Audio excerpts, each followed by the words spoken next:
Hello, everybody. This is the Dynasty Playbook, Dynasty FF's dedicated podcast. I'm your host, Drew. You can find me on Reddit at EAF Marine and on Twitter at DrewDotsonNFL. With me again this week are my co-hosts, Scott and Tyler. You can find Scott on Reddit at Stewie35 and Tyler on Reddit at Barles. And for those of you who are new to our show, this is a podcast dedicated to the Dynasty Fantasy Football subreddit on Reddit and just a general Dynasty Fantasy Football podcast. So welcome to all of our new listeners. Thanks for joining us. Let's start off with our week in review. Let's just jump right into it. A lot of stuff going on this week. Free agency coming on, so granted it's to be expected. But what wasn't expected was Sean McCoy getting traded for Kiko Alonso. Kind of ridiculous. I totally agree. I did not see that coming. I didn't think the Eagles even were thinking about parting ways with LaShawn McCoy, to be honest with you. I'm surprised to see him get out of there. I thought that he was a pretty good fit for that offense. So you can color me surprised. What color would you say that is? I'd say it's chartreuse. Fair enough.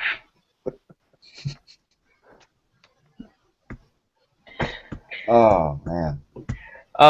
But yeah, apparently there's reports coming out afterwards that if they couldn't get a trade done with him, that he was on the block to get cut altogether, which just blows my tiny little mind.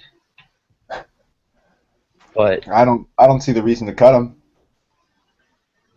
Apparently Chip Kelly did, and he's either a guru or a madman, and the result of that is yet to be seen.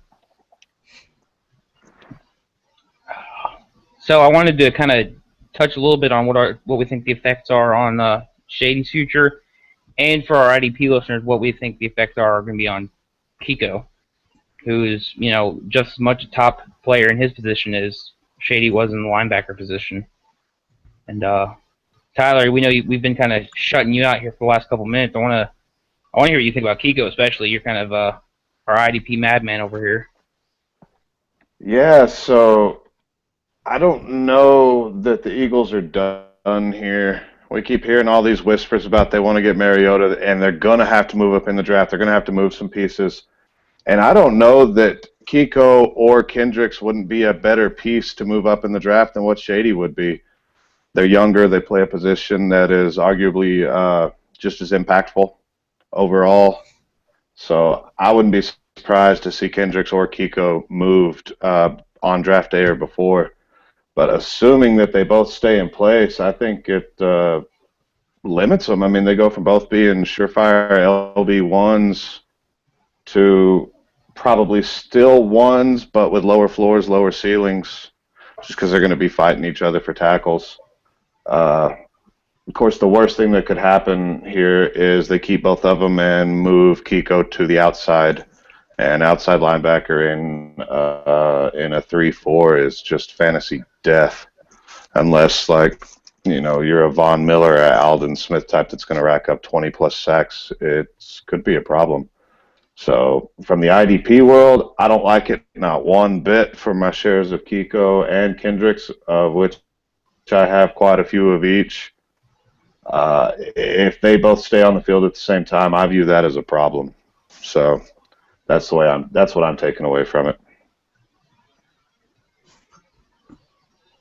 Yeah, I'm kind of viewing it the same way. I wasn't as big on Kendricks. He was a lot lower on my LB1 tier, but this really hurts Kiko.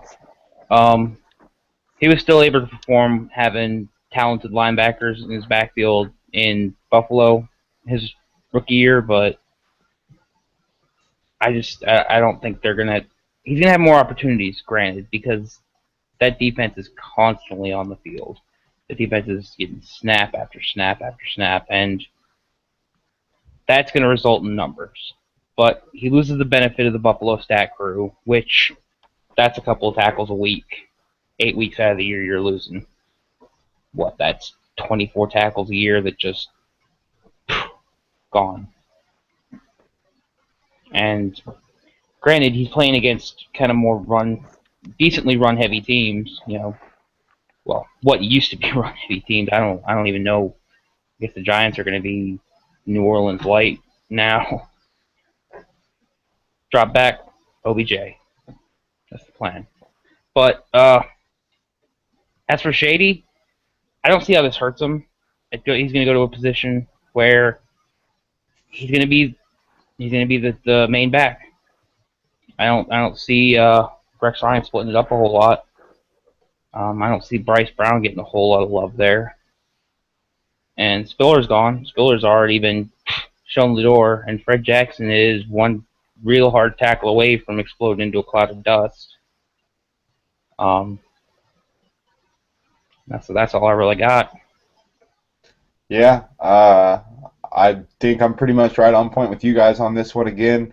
I hadn't even thought about the scheme change that Tyler talked about for Kiko, but for me, I just thought about the snap count, and I thought that at least improved it a little bit. It helps out Kiko if he's going to be on the field so much because they're running so fast over there on the offensive side of the ball. If it doesn't work out in that first 4 downs, Kiko's getting right back out there, and he's most likely got a tired group with him. So, win and lose there, and just that D-line in Buffalo was a big help, I'm sure, to clog up a lot of those linemen, drawing double teams and everything. So I think it does hurt Kiko's value just a little bit. I'm not taking him out of the LB1 tier until I see a significant drop in production, though. So I'll go ahead and stick with them over the offseason and ride out this trade. As far as LeSean McCoy goes, I agree. I think he's going to be the feature back. I think we're finally going to see Fred Jackson go off into the sunset. That guy's been around too long. But I think he will take a little bit of carries from him, but I think Shady will be the main back there. I don't think that'll be an issue. And I think both their values actually stay relatively close to where they were, with Kiko slightly down and Shady slightly up. Yeah, Tyler, anything else you want to hit on Shady before we move on? Yeah, I'm right there. I think his value just is neutral. If anything, I don't see it changing just a whole lot. He's going to get force-fed. He's still one of the best backs in the league, period. On a personal note, my Bryce Brown hoarding, boom, that went terribly for me. I have more shares of Bryce Brown than any human should. I've been keeping this dude on my roster for years, just waiting and waiting and waiting. And I even have quite a few Fred Jackson shares, being the RB0 guy that I am. So when I saw this news break, I'm not going to lie, I was pretty sick about it. On a personal level, not a fan, but I get it. So. Yeah, on that note, going to more running backs moving. Let's go to a running back that didn't go anywhere. And that's Mark Ingram re-signing in New Orleans. Old boy staying home. $16 million for 4 years. It's probably a lot less than he was going to get in the open market, honestly. I may be wrong about that, but I think he was going to get a pretty hefty contract. He's one of the more attractive free agent running backs. This, just like your Bryce Brown shares, all my Kyrie Robbins shares, gone, dead. Luckily, I backed a lot of them up with my Ingram shares, so that's still something. I think his value is going to be closer to what it was this year rather than what it was, in the years building up to that. I think Sean Payton kind of realized that letting him get some momentum in the offense really resulted in a lot more production. Instead of, hey, it's second down, kind of like 2nd and 5, let's run the ball. Let's stick Ingram in there. And then everybody automatically knows the ball's going to get run. So they stack the box. 2013, I don't know how many times I saw that play.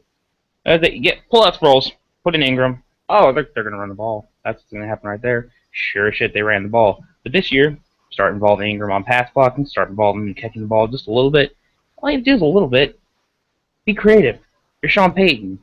You did an onside kick at halftime in the Super Bowl, and you can't tell me you can't figure out how to use Mark Ingram as a running back?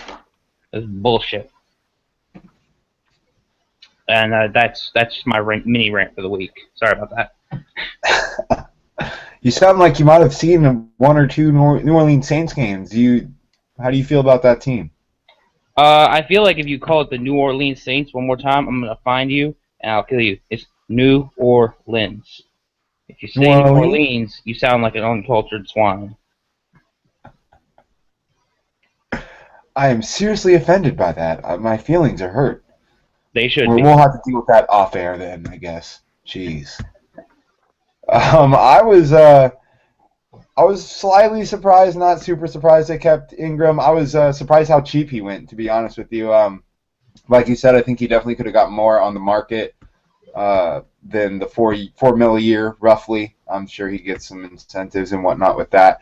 But I like it. I think that was definitely good for the Saints offense, and I think that it'll keep Ingram's value, like you said, pretty close to where it was last year when he finally actually showed up and is making things happen for him. If they can keep handing the ball off and going less with 50 passes a game, then I like Ingram. I'm definitely holding him if I have him. Not overspending to get him quite yet, though. Now, what would you consider overspending? What would you be willing to pay to get him right now? Seeing they just re-signed and assuming they're going to keep the same, I mean, I'm probably willing to give 7 to 8 if we're talking rookie draft picks, somewhere around there. I'm not giving them top 5, probably. Definitely not top 3. I mean, top 3 is just ridiculous. So I'm definitely taking that over Ingram. But as far as veteran running backs, I'm trying to think real quick here. Definitely over Noshawn. That's not a problem. But that's not really saying much. I'm trying to think some of those other guys. Gore, I'd probably take him over Gore, no problem. I'd probably take it over most of the older running backs. I have him pretty close to Murray, probably a little bit above Murray personally. Seeing as Murray, we don't think he's going to go back to Dallas, so I'm probably taking Ingram over Murray. Yeah, about 107, 108 is where I'm at. 106 on Thursdays and Tuesdays. Those are the days I'm particularly high on them. And the fifth Wednesday of every month. That's right. And Tyler's just sitting over here, just twiddling his thumbs, getting no one letting him get a word in edgewise. I'm just soaking it all in, man. I think this is best possible scenario for Ingram, especially with PT being out of town. I think we can reasonably assume that Travaris Cadet is not the third down back to be had there. So I think Ingram's going to take a lot of snaps, a lot more snaps than what he did last year. And don't forget, he's still pretty young, even though he's been in the league a few years, and he has a ton of tread left on the tires. So best possible scenario for Ingram, in my opinion. And on a side note, I actually turned down today, knowing that Ingram's re-signed. I have Dante Moncrief was offered Ingram straight up on a win-now team that's ready to go to the playoffs again, and I turned it down because I am insane like that. Yeah, I'll take Moncrief over Ingram every day, and I love me some Ingram. But I mean, a lot of people are really underestimating. Scott is making some goofy ass faces. What do you have to say, Scott? I mean, on a win now team, win now. What is Moncrief doing for you? Win now. I mean, yeah, they released Reggie Wayne this week, but win now. Right there, man. I'm taking Moncrief's blowing up next year. 1,200 yards and a dozen touchdowns for Moncrief next year. All right, I can see riding the wave. I can see that. I like it. Write that right in his book, right next to my Landry with 100 receptions. We'll see who's right at the end of the year. Better first round pick. Which league? But let's see here. We got like 6 or 7. It's hard to choose between them all here. All of them. Screw it. But I think a lot of people forget how productive Ingram was last year. At the beginning of the season, before he got injured, he was, top 3 or 4 running backs in the league before he went down with that injury midseason and lost a couple weeks. He was producing at a pretty hefty clip. And I don't see why that's not the same he goes back to next year. My buddy is a huge Dolphins fan, and he has Sunday tickets, so I'm over there a lot to try and watch the Denver games.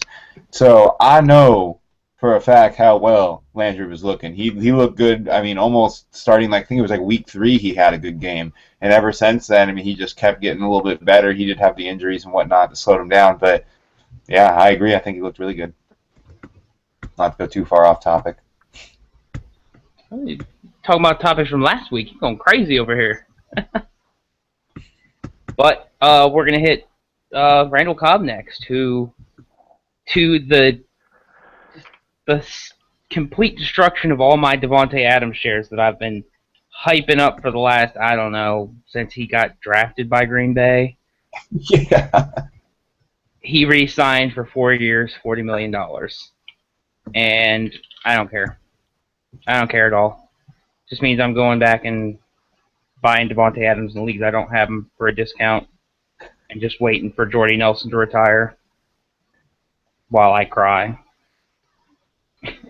But for Cobb's value, I think this cements him. Like everything I've said about Cobb was depending on him leaving Green Bay, which for the longest time I assumed was going to happen. In Green Bay, he's catching passes from Rodgers. They've already shown that they know how to utilize him in the offense, and he's a surefire RB2, wide receiver 2, whenever he's healthy. I'm not going to have to pay anything for him because everybody that just saw him get re-signed that already owned Cobb was holding Cobb, and they are ecstatic. And I'm not paying what they want me to pay for him. Like, yeah, I want like 6 firsts. That'll be good.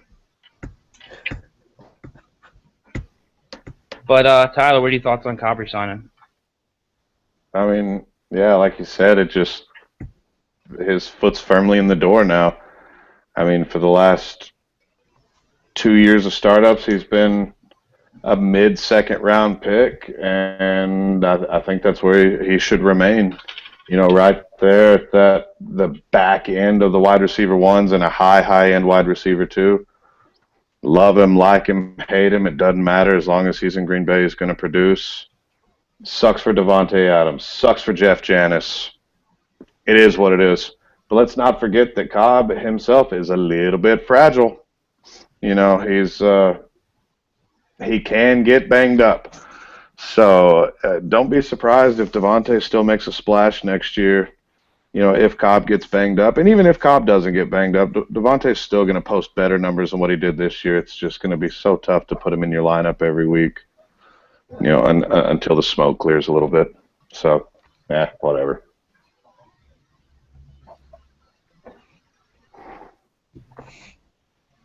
Yeah.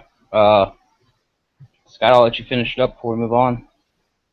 Yeah, I mean, unfortunately, pretty much agree once again with everybody else that, you know, it's just great for Cobb. Hurts Adams' value, obviously. Everyone thought he was going to be getting a lot more play time, but I still think he's a bye-week fill-in maybe, or if you have a couple guys injured, he's a high-risk, high-reward kind of guy. He might get that touchdown or big play and get you 15 points, 10 points, or, you know, he might end up goose egging. So I think it's not terrible to have on your team, even starting Adams, but he definitely takes a hit from what we thought. But it's good for the Green Bay offense, good for Aaron Rodgers, good for Jordy Nelson still. So I think there's still a lot of good that comes out of it, just not for Drew and all his Devontae Adams shares. But let's go to move on to another trade that happened this week, which was almost as surprising as the shady trade was Brandon Marshall to the Jets for a 5th-round pick. Ugh. I mean, my Marquez Wilson shares are happy, but poor Brandon Marshall. I don't think the Jets are this wasteland that they used to be, but he's going from getting to play with Alshon Jeffrey and get, errant passes from Jay Cutler 20 times a game to whatever the hell's about to happen in New York. And how disrespectful is that? Like, hey, I guess I'm worth a 5th-round pick now. Cool. I almost don't even have anything fantasy related to say about it, just because I was kind of off Brandon Marshall as it was, him as a 31-year-old wide receiver that in a dysfunctional offense, and now he got just traded to, at least in the short term, is probably going to just be a dysfunctional offense. I'm not really interested. And Tyler, I know you were all about some Brandon Marshall about a week ago. Are you still all about some Brandon Marshall? Well, I'm all about Brandon Marshall because I kind of have to be. I was lucky enough before the news broke, I jettisoned about 3 shares of Marshall in the last few weeks, and the timing couldn't have been better. I still think he's going to. I mean, we can pencil him in for 80, 85, maybe 90 catches. I mean, he's still a stud. Assuming Geno's still the quarterback. We know Geno's terrible. He's got to throw it to somebody. Why not the massive 6'4", 230, super stud wide receiver? I don't know if the touchdown rate will be there necessarily, but, I mean, if you own him, you're damn sure not selling him now because you weren't ever really going to get what you wanted or what he was worth, and you're not even going to approach that right now. I do think that this is gonna help Decker a little bit. I really do. And a lot of the Deckers, and I was buying Decker last year, going to the Jets being the number 1 target, and a lot of that was just because I thought he was going to be a target monster, and to a degree he was. But now I think he could it could really open things up and see his yards per catch increase, quite a bit just by the fact that he's not going to have anybody. He's not going to be the only focus of the defensive backfield. They're going to have to pay attention to Brandon Marshall. They're going to have to pay attention to Jay Samaro. So overall, on the fantasy landscape, yeah, it's a negative for Marshall, but I don't think it's that big of a negative. I think the perceived value will be much lower than what the actual value is. So, I don't love it, and what I consider to be my best team is a league that you and I, all 3 of us are in. I have Marshall and Decker now. That I'm not a big fan of. Having 2 New York Jets in my starting wide receiver core, not cool at all. So if any of you guys are listening to this, come get one of them. Please, please take one off my hands. Scott, what do you got to say? I am not taking either of them off your hands because that is insane. I think that if New York gets a halfway decent quarterback out there, that it could really open up things for both these receivers. I mean, now they have Harvin, Marshall, and Decker. It's not a terrible threesome there to have. I don't even know who they have at running back off the top of my head. I'm terrible with Jets players in general. I don't watch enough New York football. But I think that it's obviously a downgrade for Marshall. He just doesn't have as much spreading that field open wide for him. Just not nearly the threat. And although Cutler didn't have the most accurate of passes, he could get the ball there. So I don't know if I trust Geno Smith to make all those throws that Cutler was throwing, even though half of them were picks anyways. So, I mean, I don't know if I consider it much of a too terrible thing there for Marshall, but I'm definitely considering a downgrade in general.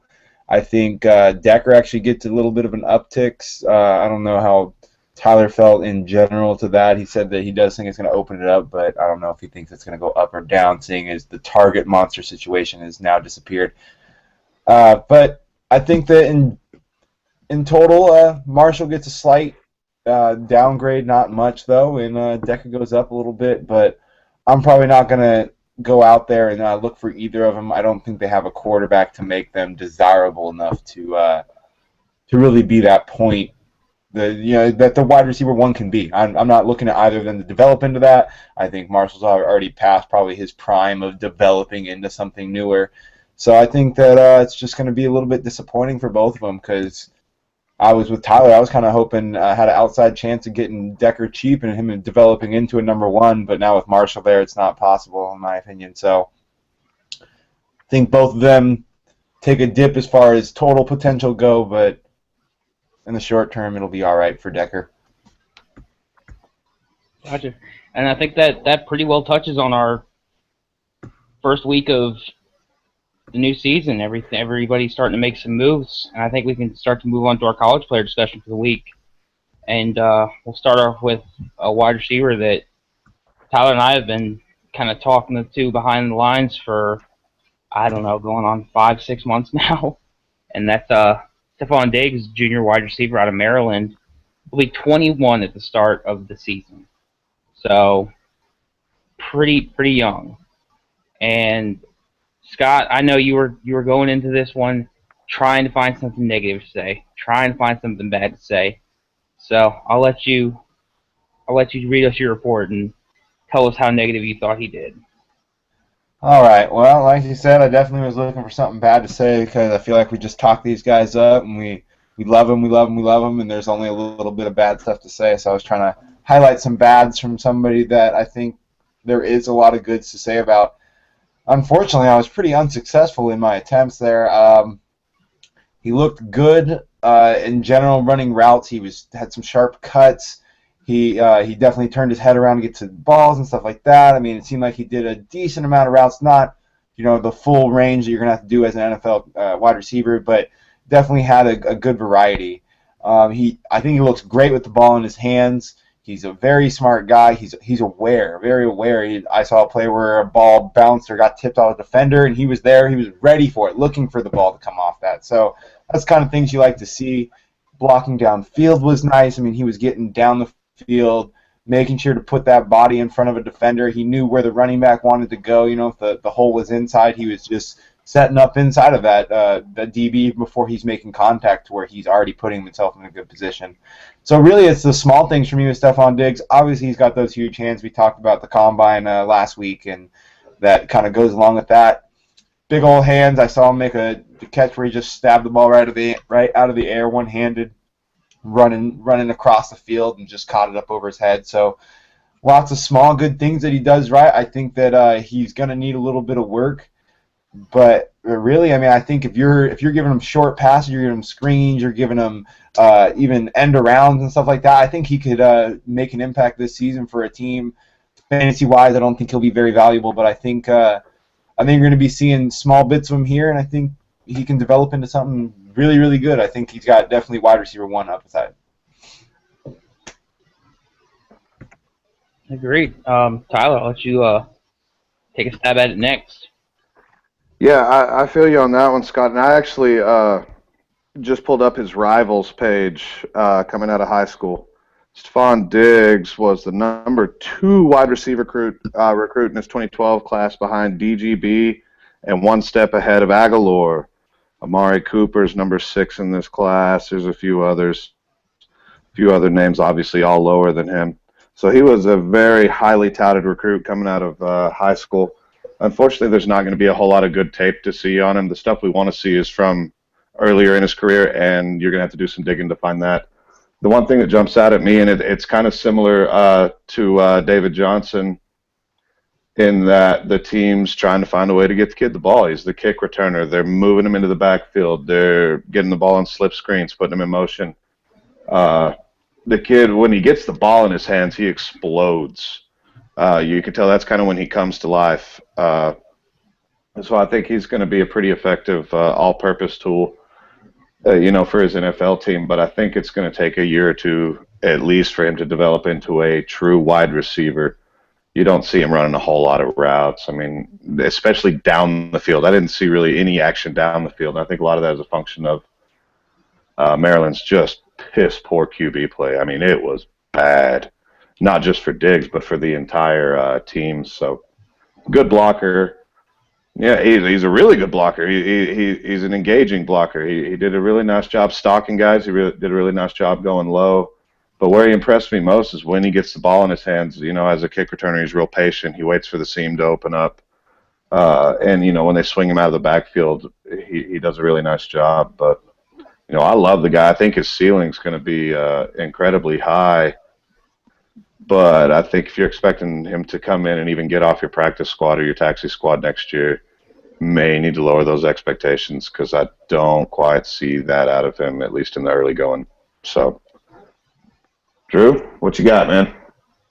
Totally agree. I think really what we're boiling it down to is there's a massive amount of potential, but there's a lot of work that needs to be done. His route tree is nowhere near fully developed, but the routes he does run, he runs them well. You don't see him do a whole lot of rounding on his routes. Most of them are fairly crisp. Vision, all of us have been hitting on once he's in the open field, once he has that ball. He's got the vision. He's got the balance. He's got the footwork. Balance. Sorry. To do whatever he wants. He's a madman. He reminds me. The guy that keeps coming to mind when I watch him is Golden Tate. He's not spectacular before the catch. He's very good at catching the ball. He's got good hands, real solid hands. But when he's most dangerous is once that ball's in his hands. You know, you're not going to use him as that possession receiver. You're going to use him as a weapon. You're going to use him to kind of like how Green Bay uses Randall Cobb. And granted, I agree with Tyler. It's not going to be immediate impact, but once he starts making an impact, you better hope you already have him on your team, because that value is going to shoot up quick. I think he's got all the potential in the world. If you saw him in his freshman year, you saw all that potential on display. He was lighting it up.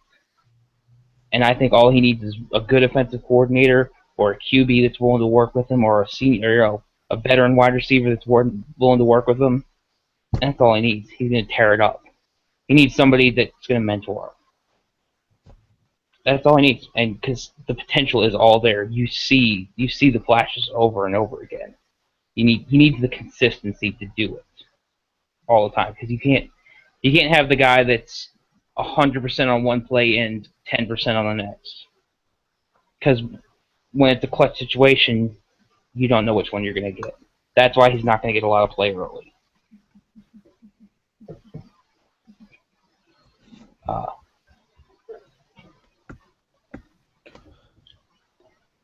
Anything else we want to touch on with him before we move on? Hit him good. All right. Where would you guys be looking at him in your rookie drafts? Tyler? Mid-second, late second, probably in there. That's about the right spot to be taking a stab. And, especially on my win now teams, that's the perfect kind of guy for me to be taking in that range, because I don't need him. Give me the highest ceiling available, and I can't see anybody else in that range that's going to be a higher ceiling player. So I think mid to late second is going to be perfect. But I wouldn't be surprised if he falls deeper than that, because I don't think he's going to get overdrafted in the NFL draft. I think he's going to slide a little bit further than a lot of these other guys.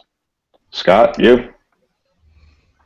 Personally, I'm going very strict on a mid-second, in my opinion. I think that he's someone I'm definitely willing to take a chance on. And like you said, in the second round, things start to thin out a little bit. You're definitely looking for a guy with a high ceiling. You're willing to take a little bit more of a risk. So this is definitely someone I'll be looking at. I mean, the big old hands and the athleticism once he gets the ball in his hands will keep me interested, especially in any leagues if I have kick return points or something like that. I think that he could be someone I'd definitely look for. Right there with you. Mid-second, he's probably right there in my wide receiver 7, wide receiver 8 for this class.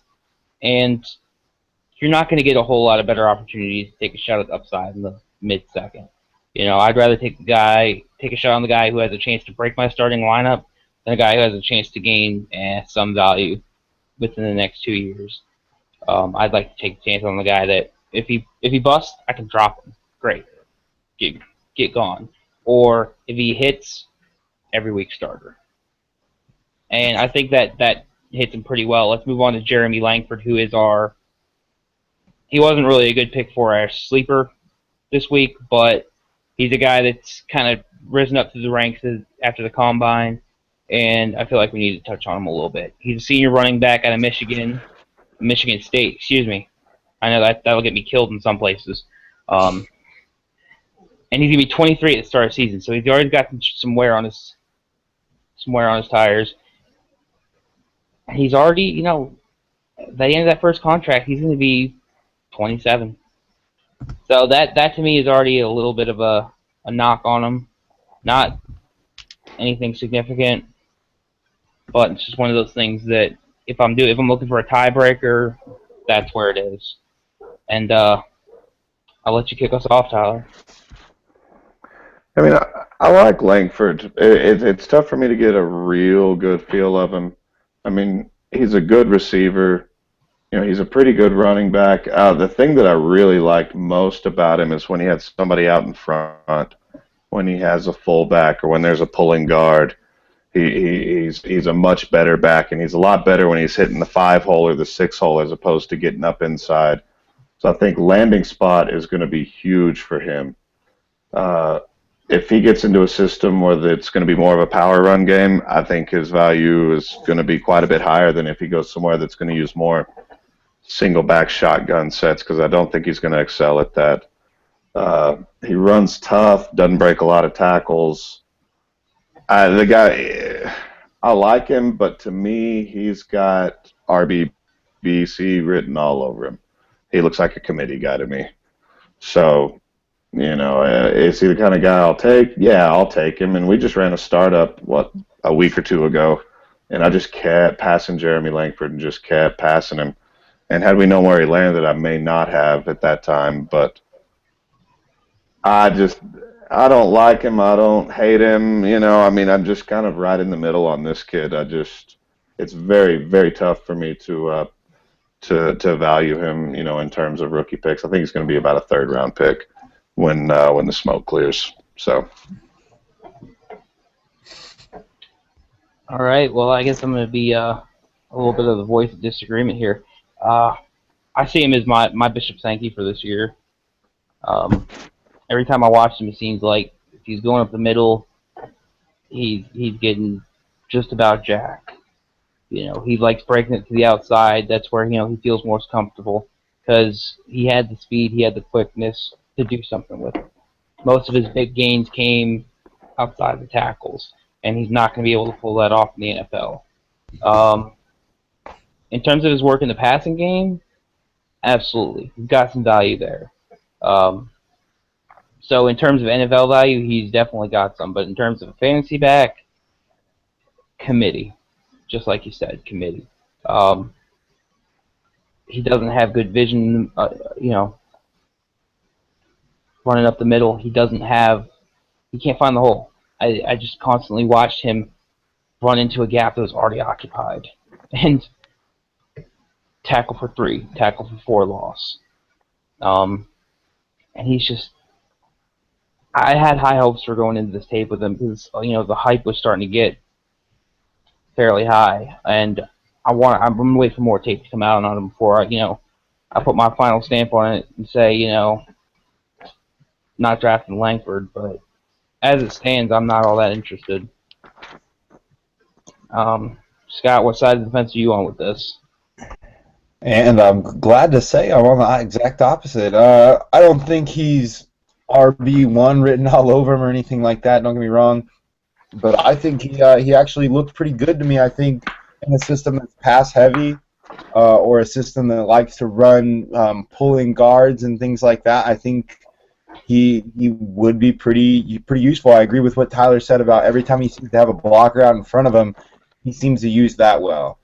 He isn't good at running it down the center, but if you give him a blocker and pull him out, even if it's out to the edge of the line without getting outside the tackle, he's good at getting on that pulling guard's block, and he's good at following it out there. And if the hole's big, he's definitely following that block right through, and he's getting out there for big yards because he does have a decent amount of speed once he gets out there. But he's definitely not going to make something out of nothing on a play. He's not going to go into a pile and come out running out the other end like LaDainian Tomlinson did for a while there.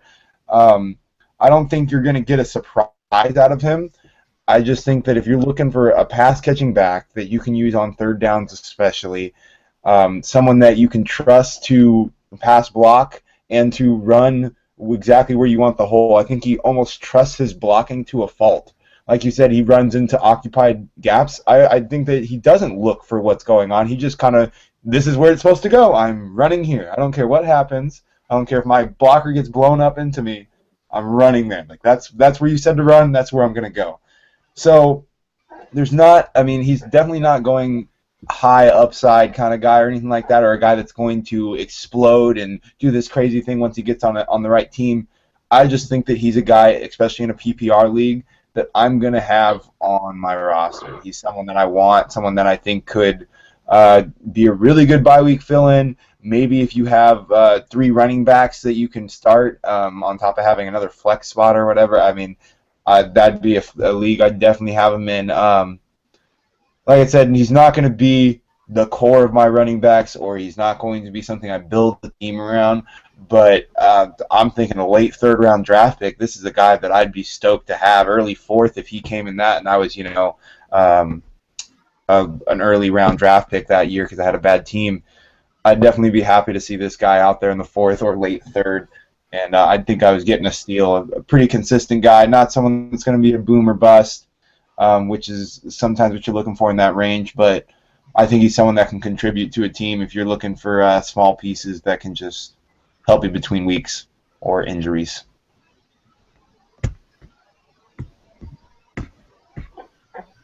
All right. Tyler, anything else you want to add on to that? Yeah, I like the Bishop Sankey comp. I think that is a pretty good comparable to him. But then again, not so much that he wants to bounce it outside, but like I said, the 5 or 6 hole, when he's hitting that, like, let's say we got a pulling guard wrapping right up outside of the tackle, that's where he did really well. And once he gets past that, he can go inside or out. But he absolutely has to have open space in a big hole. And that's why I think landing spot's going to be just crucial. If he goes to a place like, let's say, Dallas or San Francisco, somebody that, obviously he's not going to land as the starter there. But if he goes to a place where they're going to put a fullback in front of him sometimes and a big old nasty guard pulling on traps and cutbacks and things like that, I could see him having some value. But overall, I couldn't be more neutral on the guy. And like I said, landing spot's going to be 100% of his value to me come draft day as to whether he's going to end up on my roster or not. Yeah. I think I use a poor choice of words when saying going outside the tackle. I think what you said about wanting to go into open space, I think that has a lot to do with it because he sees the most open space going towards the edge. You always see him just drifting towards the edge whenever he's running, and I think that's part of what turns me off about him because that's adding yards that he's running without advancing the ball forward. That gives defenders chances to gain on him. But I think we've hit on this pretty well, and I think we can move on to our submitted questions for the week, and we've got some good ones this week. And let's start off with first one from username02, and he asks, how much should a 2 QB or Superflex league affect the evaluation of rookie prospects? And I'm going to start off with saying that it doesn't really affect my evaluation of the prospects themselves, but I'm kind of assuming you mean more how you evaluate where they fit on your board. The biggest thing to take in consideration is, you're starting 24 QBs as opposed to 12. So you have to look at this guy in 1 QB league might not even be a starter. Let's say Teddy Bridgewater last year probably wouldn't have been a starter in a 1 QB league unless, God forbid, you're starting, I don't know, Joe Flacco, backing him up with some, I don't know, Kirk Cousins. And if you went in there with just a shitstorm of terrible, most of the time you're not going to be that worried about getting them as a starter. Whereas it gets a little more equalized in terms of the rookie draft. Just like you'd be looking to draft a running back that you would want him as a starter fairly soon, or a wide receiver that you'd want to have as a starter fairly soon, probably their second year, you'd want that QB to do the same thing. Now, I'm still not a big fan of drafting guys like Winston first overall, or last year taking Bridgewater, Bortles, Manziel first overall, because I think there's still that top tier talent in skill positions that needs to be focused on first. But I think the QBs go from being late second round talents, mid second round talents in terms of where I value them, to mid firsts. Like Winston, he's probably my 106 if I'm in a super flex league. Maybe 105. I can't. Maybe 104 if it's on a QB needy team, but I can't see taking him before Gurley, Cooper, or White. And I know that for some of you guys in 2 QB Superflex leagues, you guys think I'm ridiculous, and I'm pretty sure Tyler, if he liked Winston, would think I was ridiculous too. But now I want to hear what you have to say, Tyler, because I know you have as much experience with 2 QB as I do. Yeah, so this is just super, super tough in terms of valuing where the QBs should go. Here's what I do in 2 QB. Let's say I'm sitting here with the 103, 102, whatever. I would much rather trade that pick. Let's assume that I'm going to take Winston or Mariota. I would rather trade that pick for a Matt Stafford or a Ryan Tannehill. And you could probably pull it off. And if you can't pull it off right away, you're going to be really close with that pick, regardless. The list of QBs that get taken high in the NFL draft and fall on their face is astronomical. Ryan Leaf, Achilles Smith, David Carr. It just goes on and on and on. So for every one Andrew Luck, there are 10 Ryan Leafs. So I'm with Drew in that I'm not comfortable taking that QB that high unless it's a generational talent like Andrew Luck, in which case it's a slam dunk 101. But I'll be surprised if Jameis Winston is Andrew Luck. I'll be surprised if Marcus Mariota is Andrew Luck. I don't think they are. So if let's say I'm sitting here at 104, 105, Cooper, White, Gurley, those guys are gone. Yeah, I suppose I could take a Jameis Winston, but I'd much rather put a package together to trade for an established quarterback. And look at a Matt Stafford. He's 26 or 27, I think. So he's a little bit technically older, but in QB years, that's a spring chicken, man. That's the kind of guy you can rebuild around. So that's kind of the way I see it in Superflex. And I play in a lot of 2 QB in Superflex, and I really can't remember spending a high draft pick on a quarterback. But I can get behind it. I can see it. I would just rather explore different options personally. So, Scott, I know you're a Superflex guy as well. What do you think? Yeah, I'm kind of pretty close to where you guys were. I definitely am not taking them before those top guys that we're saying, Gurley, White, Cooper. But I'm probably not even taking him up to 6th or 7th or so. He's right in that range where, or both these quarterbacks, in my opinion, are right in that range where I'm not valuing them as high as I'm valuing some of these other guys. It's always important to have a good quarterback, but unless these guys you think are, like Tyler said, the next Andrew Luck or, the next Russell Wilson or something like that, which is hard to try and pick out. These guys are very, very few and far between. So many people fail in the NFL, especially quarterbacks, especially high-drafted quarterbacks that have high hopes, too much pressure put on them, too much too soon, throwing them in the fire, all these different things. Let them wait behind somebody.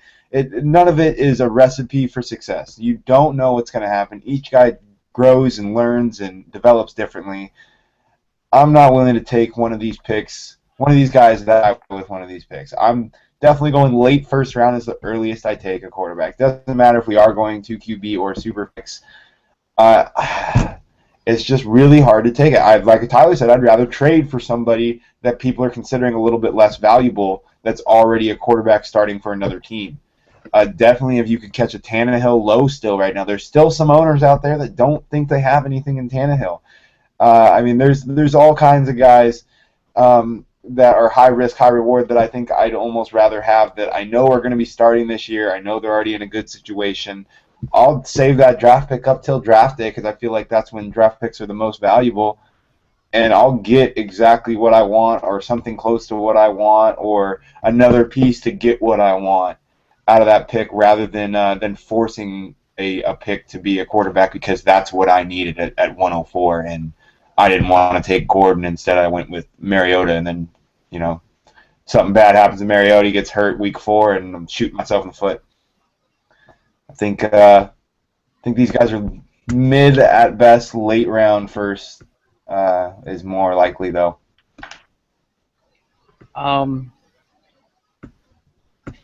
The only thing I would say to contest that is, these players you're going to be looking at in the mid-first are, wide receivers that probably fell out of the first round. They're running backs that God knows where they got drafted. Third round, who knows right now with how the running back position's valued. But, if you have Jameis Winston who's drafted first overall, I guarantee you he has a lot longer leash as a starter than, a wide receiver that's taken in the second. As much as I like Nelson Aguilar or as much as I like Jalen Strong or Jay Ajayi, if in their first season as a starter they piss the bed, it's gonna be a lot harder for them to retain the starting job than it is for Jameis Winston, and I think that in itself has some value. Granted, then you also have situations where E.J. Manuel screws up and he just gets thrown out the back door first chance they get, but he also didn't have the 101 pick spent on him. I think when you're investing in a player and you're making him the face of your franchise, as he liked to so often say during the Combine, you get a lot of rope to hang yourself with. And that gives me a lot of time to sell him if I decide I don't like what I see. My only thing is there's 3 times as many wide receiver starting positions if you consider a 3 wide receiver formation, which a lot of teams are running. I think that there's plenty of room for a wide receiver to fall a little bit and still be in a starting position, even though maybe he's only playing the slot role. I think that still gives them just as much leash, just because there's so many positions to still be filled. Yeah, that's fair. I think we pretty much hit that up pretty hard. Awesome. Well, let's get to the second question then. This one comes from Paolo PWD. I hope I said that right. Probably not. Anyways, this also goes to first question draft. At what QB do you stop taking QBs and start taking non-QBs? I'm in a 16-team super flex, so that would interest me, but I feel like most people are 10 to 12. All right, so I think he's saying most people are 10 to 12 teams in a league.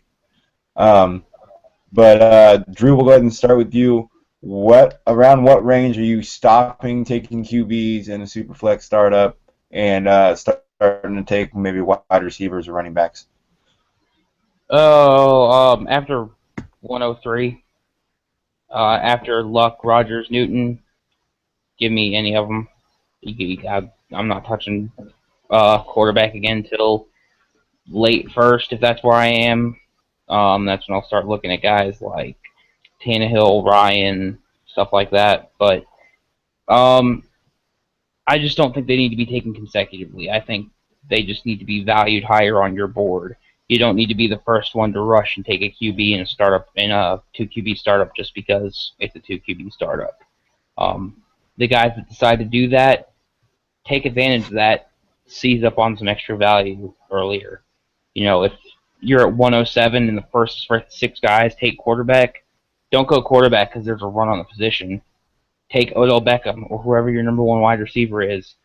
Cash in on that, and then when it comes back around to you in the second round and everybody realizes, crap, we killed all the QBs, snag up, what's left of the QB1 tier. And Tyler, I'll let you give us your thoughts on it. Yeah, I'm dead on with you there. The top 3 for me, 1, 2, 3, it's Luck, Rodgers, Cam. and then I'm going to pick off AJ Dez, Julio, AB, Beckham, Mike, Le'Veon, all those guys, and then I'll revisit quarterback after those guys are off the board. But if you can pick off one of those guys in the mid to late first, that's insanity. And a 16-team superflex, dude, that is scary. I don't even want to think about a 16-team superflex. I got some 10-teamers, and I hit, like week 8, and I can't even put one quarterback on the field, let alone 2. So kudos to you, Paolo PWD. You are a brave man. But like Drew said, they definitely are going to go higher up on your board. And in a 16-teamer, without being too rigid with my rankings, I'm going to hope that I have 2 QBs by the time round 4 wraps. Whether I get them in round 1 and 2 or 3 and 4, I'm going to do everything I can to get my hands on some quarterbacks. But I am not going to take Matt Stafford ahead of A.J. Green or ahead of Julio Jones just because it's a 2 QB. You're going to end up hating life, a year or 2 down the road because your wide receiver core and your running back core are just going to be wrecked because you're not going to have that top-end talent that you want there. So for me, there's just this massive difference from Cam to Russell Wilson. A lot of people have it the other way around, but for me, I mean, I'm gonna take those first 3 quarterbacks pretty easily, and then I'm gonna let it ride for a little while. So, Scott? Yeah, I'm going to stick with the 3 QB theme here. I think that those top 3 pretty much have to be taken the top 3. I could see someone maybe taking a Dez Bryant or an A.J. Green before Cam, I guess, or Rodgers, I guess. I think Luck has to go first. If you don't draft Luck 101, I don't know why you're thinking about doing a 2 QB flex because that's by far the best, most valuable player right there. But you got to stay true to your rankings for the most part. Yeah, the QBs do get a bump. They all get a bit of a bump, but that doesn't mean that you say, okay, well, the top 3 tiers of QBs are better than all the rest of the players. Top tier is always going to be the best all around. Top tier tight ends, top tier running backs, top tier wide receivers, top tier quarterbacks. Distributing those guys and who you consider top tier can be done differently. I agree that the top 3 guys or so should be those 3: Cam, Rodgers, and Luck. But I don't think that you should stray too far from your rankings. I think you still need to get the guys that you considered top notch in a single QB league, and then just up the QBs a little bit. That they definitely need a bump because there's half as many, but that doesn't mean you'd go ahead and take whatever your rankings were and double those over, triple those over to try and make up for that and draft guys that aren't tier 1 or aren't those elite guys before guys that are going to be elite. Wide receivers are still going to be valuable in your league. They're still going to be just as good. And if you can only get one really good quarterback, you're going to be starting one of those extra wide receivers if that's what you drafted instead. So don't be afraid to draft those, especially if you're in a super flex versus 2 QB. Definitely stay as close to your rankings as you can. Agreed, and I'm siding with Tyler on that. God bless you for running 16-team superflex. That sounds terrifying. I feel like that would. I'm getting the eyes from Tyler because that's crazy to me. That's gonna skew my board just a little bit. I'm gonna take, I might take QB just a little bit earlier than I would. I might bump him a little bit more even than I did in superflex, just to give me a positional advantage. But I'm not gonna reach above and beyond just for positional advantage. I'm okay. The fact that it's 16 teams also means there's going to be teams that can't start a second QB a lot of weeks between bye weeks, injuries, what have you. I would rather be stacked at all my skill positions and have the chance of a strong superflex QB than betting on that second QB that I can use most of the time and not being able to fill in the superflex position well otherwise. Tyler, you have anything else you want to touch on that before we move on with it? I was just going to kind of hit on the Superflex League. We're in 806, where you had the most craptastic Superflex QBs you could have. I mean, it's nothing personal, but they were bad.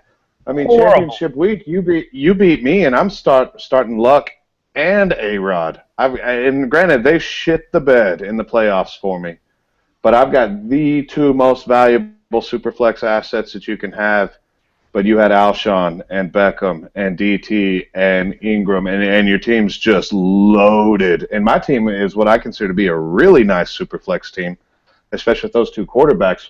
But it goes to show that you can do it without elite quarterbacks if the rest of your team is stacked up like that, and if your league mates will make quote-unquote mistakes by taking quarterbacks too early, well, you can just take advantage of that by loading up and having wide receiver ones all over the place. So, I mean, there's two schools of thought, in Superflex. I'm a give me my two QBs kind of guy, but I'm also not willing to, just pass up crazy, insane value on positional players just so that I can fill that quarterback spot. So I just wanted to throw that little bit in there. Yeah, and to give people kind of an idea of just how craptastic this was, Colin Kaepernick was my QB1 for the entire season, and my QB2 was pieced together from broken parts of Matt Castle and Austin Davis and Kyle Orton and Drew Stanton and whatever god-awful abominations I could find on the waiver wire. And just, I was stacked at my other positions. I mean, I wasn't even playing on Matt Castle. Sam Bradford was supposed to be my QB2. That didn't happen either. But you can have a successful team without being stacked at quarterback. Granted, I thought Kaepernick was actually going to be a good QB1. I was wrong and mistaken because he was a turd. But I think that pretty much hits up our kind of Superflex couple of questions we had. And let's move on to one coming from Alex Kimball, who's in a couple of leagues with us. And he wants to know who would be the best fit draft-wise or free agency-wise for the Eagles at running back now that Shady is moving elsewhere. And this was obviously posted before we heard the terrific news that Frank Gore is probably going to the Eagles, which, is obviously huge and changes the entire dynasty landscape. But another Redditor replied to him with Ingram, Vereen, and Gordon as his most interesting fits there. Obviously, Ingram now not an option. But what do you guys think of Vereen and Gordon as the running backs to go to Philadelphia kind of more long-term than Gore? I think they were two intelligent answers. I think Vereen would be a good back to have there, and I think Gordon would be a good back, but I think Gordon's a little bit expensive for the Eagles' taste, especially with all the rumors about them trying to get Mariota and moving up for that reason. But I think Vereen's something that they want and something that they would actually benefit from. I think he's got decent hands, and if he can learn not to fumble the ball a little bit, then he could do even better. Tyler, what do you think? Yeah, my Shane Vereen shares would be doing backflips if he went to Philly. I mean, I would be over the moon, especially now with the news that just broke that looks like Macklin is going to KC, which, we'll talk about that next week probably. But Vereen is such a multifaceted bag of 90 balls in the Philly offense as the third down back or the change of pace back, whatever you want to say. If they don't move up and they keep their draft slot, I think there's a decent chance Gurley falls to him. Gurley would be a super sexy fit in that offense. Jay Ajayi would look good there. CJ Spiller wouldn't be a bad play for him. I mean, wow, I'd love to see Spiller in Philly. So, in short, I don't see Gore as the 3-down workhorse by any stretch. Not in that offense. I think he's probably going to end up toting half the carries, half the snaps when it's all said and done. But I'm looking at the guy that's going to be catching passes there. And I think Vereen would be just a fantastic fit in that offense. Yeah, What you got? On that note of pass catching backs that would be good, I think Jeremy Langford would be a good fit as far as a change of pace back to go along with Gore, just because Gore is doing all the things that Langford's not going to do. He's getting up in there. He's doing the power running. He's finding the holes that aren't there. He's getting you the tough yardage. And I think Langford would be a good complement to that, being just a really good pass catching back and being able to protect and run every once in a while to keep him off guard as well. Yeah. Speaking to the Vereen and the Langford ideas, and as much as I love the idea of Vereen in Philly, I think we're kind of discounting the idea of Darren Sproles still being a productive member over in Philly. I know Carl Safchik and I, Carl over at DLF, talked about it over on Twitter during the week. And, you know, if Sproles is still there and he's still producing, then that role's pretty well filled. I think Chip has showed that he's pretty confident in using Sproles in a variety of ways, and his cap hits $4 million a year for the next 2 years. So I don't think they're just going to bring in another running back with Sproles still on the roster, at least not to fill the same role he is. So with that kind of influencing my thought pattern, a couple of guys I'd be more interested in the draft would be a guy we talked about last week in David Johnson. I think he has a lot of potential, especially as a converted wide receiver. I think that Chip Kelly could do just some amazing things scheming into those type of skills. I think Amir Abdullah, just as an all-around back, would be a very interesting fit. Free agency, not really anyone besides Vereen that particularly interests me. Besides, I guess, Spiller. And that would be a nice way to revive a 28-year-old's running back's career. And I think it kind of skew a lot of people's views of running back age as well, especially considering how few carries Spiller's actually had.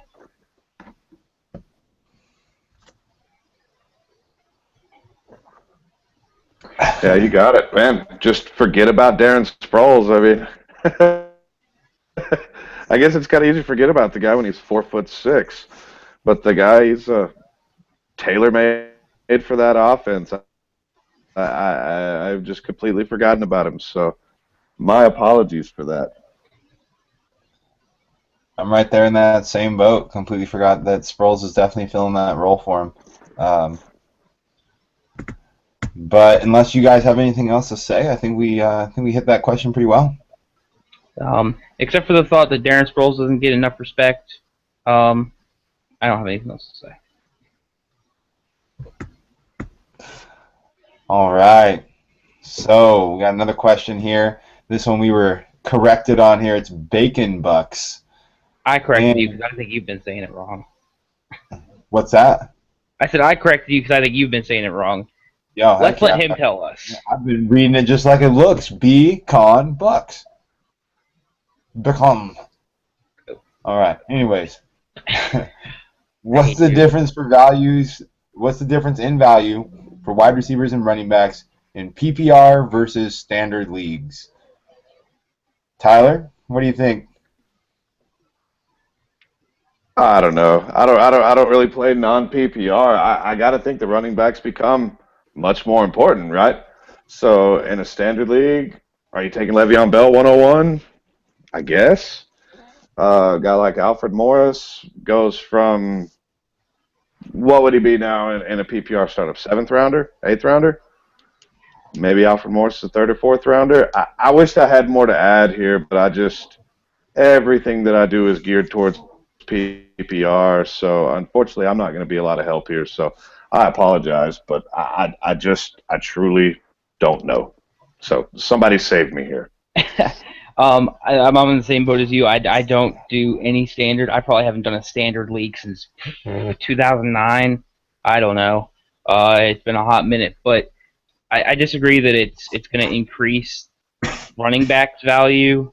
I think wide receiver as a position still has a lot more value. Their value is based on their longevity of their career, not the points they score. I think the difference is what running backs get valued. I think your pass-catching running backs don't get that boost. I think your Alfred Morrises get a boost in the running back tiers by a significant amount. I think Melvin Gordon is a much safer pick. Le'Veon Bell doesn't really move. Your guys that don't rely on receptions, they're not racking up a bunch of passing yards, they get the boost. But as an entire position, I don't think a whole lot changes because they still have a shorter shelf life than wide receivers, and that's why wide receivers have the advantage in value in Dynasty. Yeah, I'm closer to what Drew was thinking than Tyler. I know Tyler just doesn't have any clue what he's talking about. It's typical Tyler.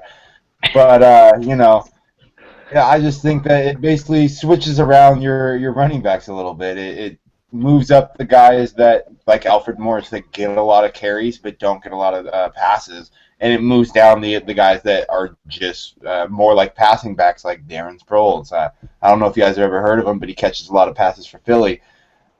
He's definitely got that role on lockdown there.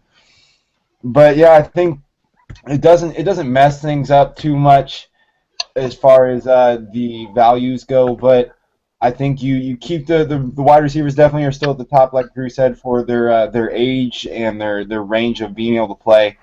There's just a longevity of their career, I guess would be the best way to say that. You definitely keep them still at the top, but running backs, I think they just mix up between themselves. I think it just switches the run-heavy backs that aren't getting a lot of passes, get that little bit extra bump because just catching a pass isn't as big of a deal anymore. Absolutely. And I'm going to assume Tyler doesn't have anything to add because he doesn't speak Spanish. He doesn't know what we're talking about. So we'll move on to our last question for the week, and this comes from GI, who second week in a row that we've gotten a question from him. This one comes to us concerning the tight end position, and it says it's been a common occurrence that tight ends take at least 2 years to develop before reaching their potential. The only exceptions to this have kind of been Jordan Reed, Rob Gronkowski, miracle children. Within the last 2 seasons, we saw a lot of big pass-catching tight ends get drafted within the first 2 rounds of their respective drafts. A lot of the reason, of course, is due to the success of Gronk and Graham. That part, I believe, is debatable. I think just as a whole, tight end has always had some sort of value. But where do you see the following guys this year as well as 3 years from now? And how do you rack and stack their dynasty value and possibly not completely relying on their current ADP? And the 5 tight ends he gives us are Jason Morrow, Eric Ebron, Tyler Eifert, Zach Ertz, and ASJ, Austin Seferian-Jenkins. And first off, I do want to say that I think the reason tight ends have always gone early. Brandon Pettigrew got drafted in the first round long before Gronk and Graham were a thing. People have been looking for the next Tony Gonzalez and the next Antonio Gates for 10 years before Gronk and Graham ever got on the scene. But I don't think that changes the fact that we're still trying to find the next Gronk and Graham in the new tight ends. For me, Tyler Eifert is my number 1 out of those guys, and he's actually my number 4 tight end overall after Gronk, Graham, and Kelsey. I'm huge on Tyler Eifert. I love his talent coming out, and I think that he's severely underrated by the Dynasty community as a whole. And I'm interested to see who you guys have as your number 1. Go ahead, Tyler. Let's hear what you have to say, bud. For me, these 5 names, I kept getting this mental picture of playing Yahtzee. So let's just picture each one of these 5 guys as one of your die, and you put them in a cup and you shake it up and you just throw it at the board because who the hell knows? I personally like Ertz the best out of this bunch, and that's just a personal thing. I just like Zach Ertz. I think he's going to excel in that offense, and I think he's going to take a lot more snaps next year. I can't really find much way to differentiate these 5 guys. Like I said, I mean, we're just throwing darts and hoping something sticks on the board. Eifert, I'm not as high on as Drew, and a lot of that's just because I'm not as knowledgeable about him. I mean, let's be honest, he hasn't been taking a lot of NFL snaps. He's been, injured, and when he's been healthy, he's splitting time with Jermaine Gresham, who is horrible, by the way. Amaro I love because I've seen him play a ton. ASJ is a metric freak, and Ebron was the highest drafted in the class with ASJ and Amaro. So any one of the five is going to be a fine play. I think if we're talking strictly for next year, I think Ertz is probably your best play, probably most likely to produce at a tight end 1 level, which even tight end 1 level, tight end 12 usually sucks. So, just take the guy you like the best and hope for the best, and that's about all you can do with the tight end position if it's not Gronk or Graham. Yeah, I gotta agree. Honestly, I think Eifert and Ertz are the only ones you can kind of count on for tight end 1 numbers next year, and I'm saying that obviously with my Eifert Homer glasses on. Ertz, I think, is going to give you a lot of big weeks and is going to leave you out to dry in a lot of those weeks too, just by the nature of the Philly offense. But with Macklin potentially being gone, I think that helps him be a little more consistent, just as one of the more senior members of that passing offense.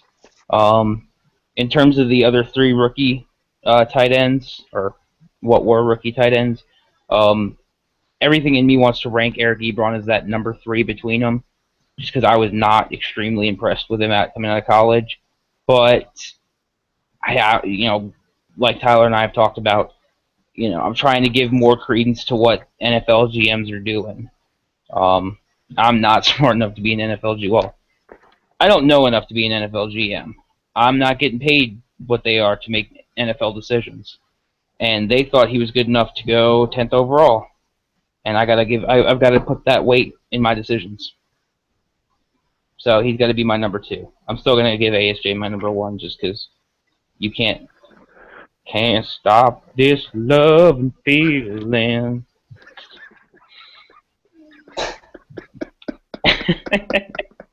All right, Scott, I'll let you finish this off. I don't know if I can follow up that performance. That was a bit much for me. But I think I'm on Tyler's side of the fence here. I like Ertz more than Eifert myself. These guys are splitting hairs, man. These guys are all really close. I think they're all pretty young with big potential. If I had to, someone put a gun in my head, said rank them top to bottom, I'd go probably Ertz, ASJ.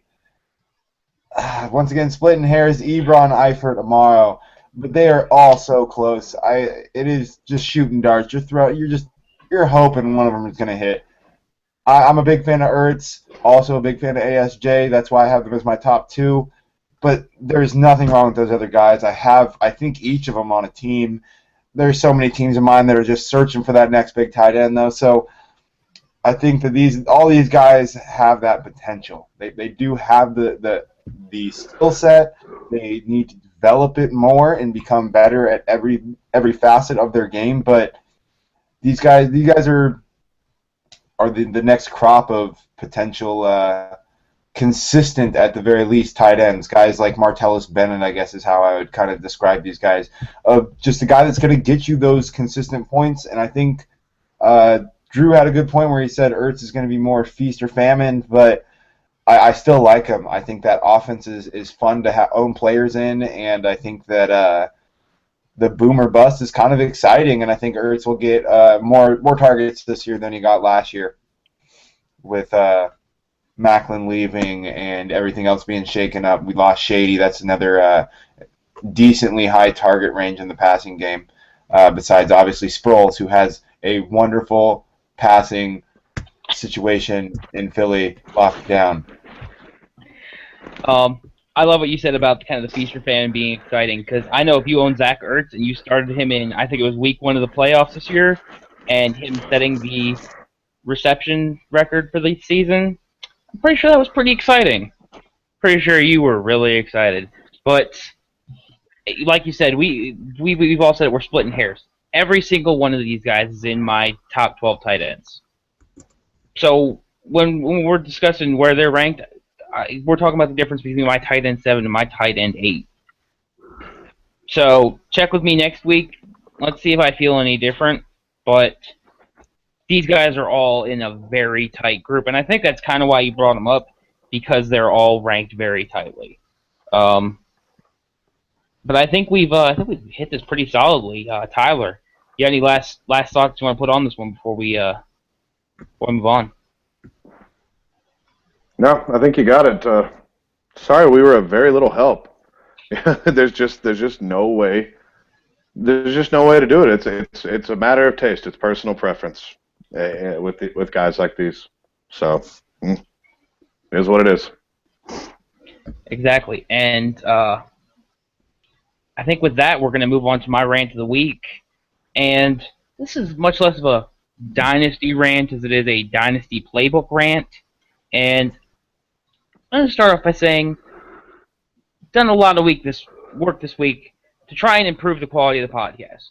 Tried to learn how to improve the audio, how to improve the audio is recorded, and we went to set all that up before we got started, and none of it worked at all. Couldn't figure it out. I couldn't make it do the thing at all. Most infuriating shit I've ever done. I'm gonna kill it. I hate it. I hate everything. I'm mad. I'm mad. I don't have anything else to say 'cause I'm just mad. It was so frustrating because I was so excited we were gonna have so much better audio this week, and then nothing. Mad. But I'm just gonna go ahead and assume you guys don't have anything to add to that. But do you guys have any last parting shots for us this week? I'm excited to see what keeps happening in free agency and pre-free agency and trading. I love it. Yeah, it's been a crazy, crazy week, and March 10th is looming. So I'm pretty stoked to see what happens. There's a lot of guys that are either going to take a dump in value or see a huge surge in value. So go get you some Roy Halou right now while you can. I'm telling you, the dude's on the scene next year. That's right. Like me some Roy Halou. But I'm also mad. I don't know if y'all knew. I'm mad. But this has been the Dynasty Playbook, Dynasty FF's dedicated podcast. For those of you who are just listening in, look forward to better quality audio because I'm going to have a whole week to figure out how to make it work next week. Thanks for joining us. I've been your host, Drew. You can find me on Reddit at EAF Marine and on Twitter at DrewDotson NFL.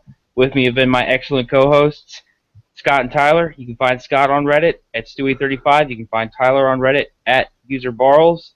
And you can find the Dynasty Playbook on iTunes and Stitcher. If you like our work, give us our rating. If you hate our work and you hate our audio, give us a rating. Because somebody have already told us that our audio sucks. We're sorry. We know. We're trying to make it better for you guys. Thanks for joining us this week. We hope to see you again next week.